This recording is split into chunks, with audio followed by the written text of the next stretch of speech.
drive, might as well talk about Scruffy Arms rifle number 1. Let's go.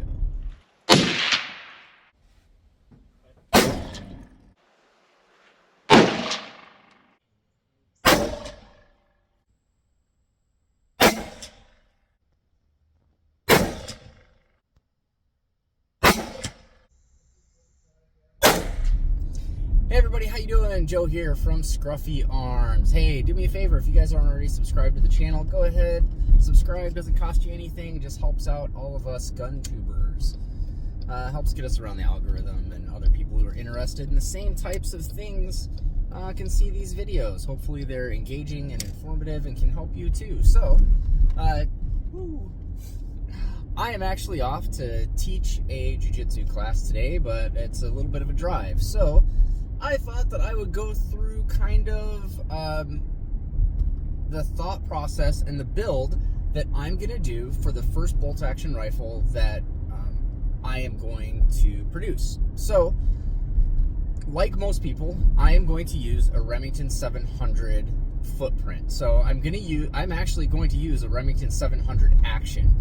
I am just picking up a short action, Remington 700 short action, that is pretty affordable.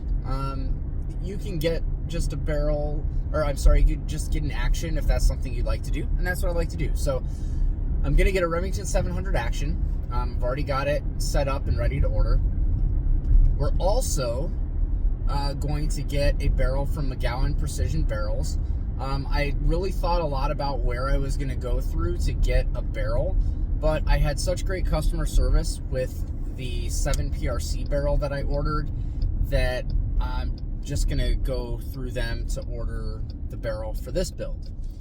Then we're going to use an MDT XRS chassis. I am a big fan of MDT, their company, a lot of the things they do, and they just keep coming out with better and better products. Now I have the MDT Oryx chassis on my 6.5 Creedmoor, but the XRS chassis is a much more well-rounded chassis system that has a lot more adjustability.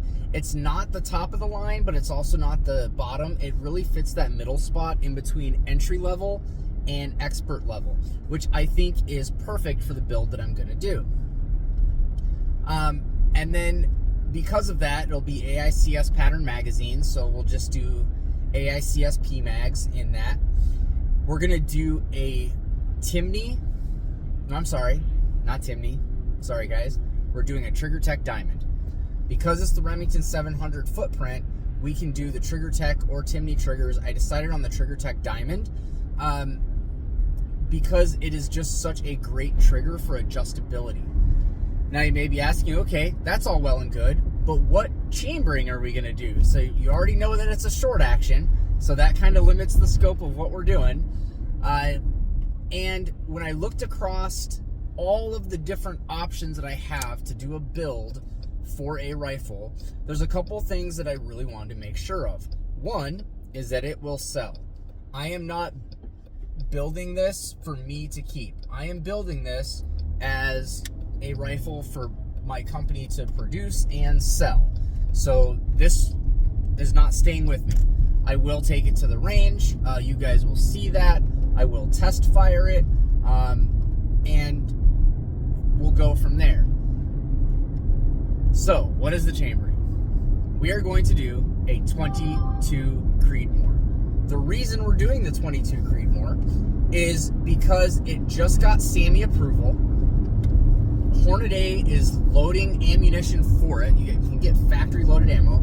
It used to be a hand loaders only chambering. It was a Wildcat, but with this SAAMI approval, Hornady is now doing factory ammo in both their Precision Hunter line and their ELD match line.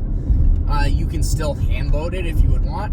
I am willing to bet with it now having SAAMI approval, you're going to start to see 22 Creedmoor probably in the next year start to really take off when it comes to factory ammo offerings. We've already seen that with the 6.5 Creedmoor, the 6.5 PRC, the 300 PRC, and now the 7 PRC. It used to be for the 6.5 PRC and the 7 PRC, you could only get Precision Hunter or ELD Match.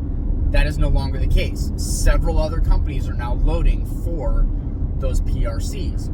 This new 22 Creedmoor is not even that new. It's been around for decades as a Wildcat, but it just finally came to the market for something to be available. So when we look at this, right now Horizon Firearms really led the way with Hornady to get this SAAMI approval, and they are selling bolt-action rifles, and I think they are one of the exclusive distributors for the ammo right now. That will change. But you may have seen a lot of press about the 22 Creedmoor, especially if you follow along with the firearms industry.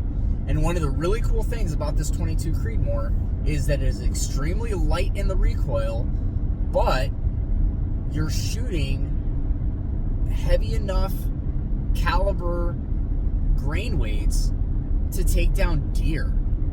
This is something that I wasn't too sure about at first. When I did a lot of research to find out what I was going to produce, I live in Wisconsin. Here in Wisconsin, if someone locally buys this rifle, I want them to be able to hunt the size of deer that we have here and be comfortable doing that. I also want them to be able to go out to a range and target practice and go, we've got a couple 1,000-yard ranges. They could go out and do that. They could hunt across the field and do predator hunting. That's starting to pick up a lot here.